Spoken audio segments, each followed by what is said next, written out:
Good evening to all my friends. Facebook live में सबको नमस्ते।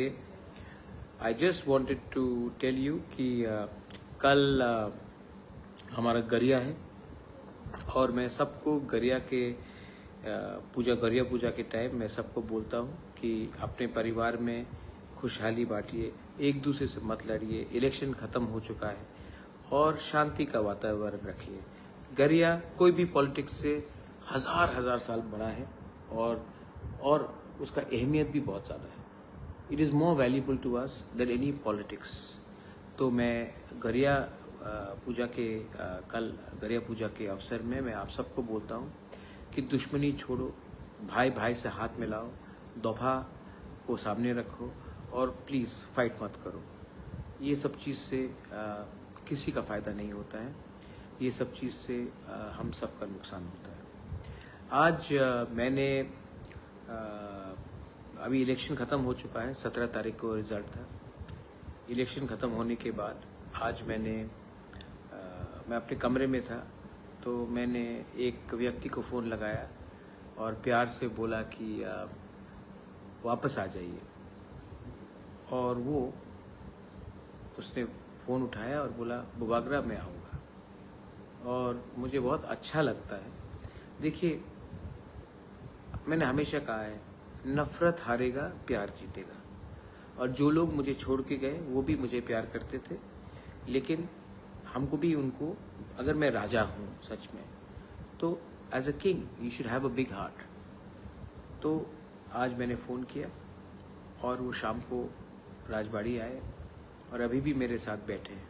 एनी गेसेस कौन है वो वापस बीजेपी को छोड़कर मेरे पास आ गए हैं और वो मेरे बगल में बैठे हैं।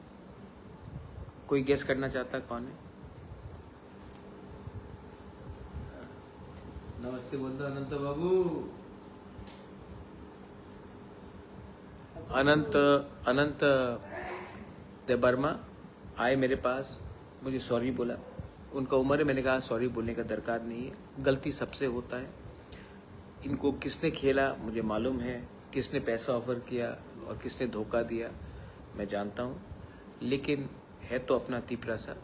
तो मैंने सब चीज़ को मत रोइए, डोंट बी इमोशनल, दुखी हो रहा है।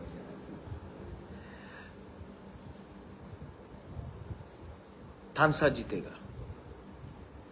हमको और आगे काम करना है, बदला नहीं लेना है, सबको एक करना है और अपने नेक्स्ट जनरेशन को जिताने के लिए एक संग होकर फाइट करना है, बस।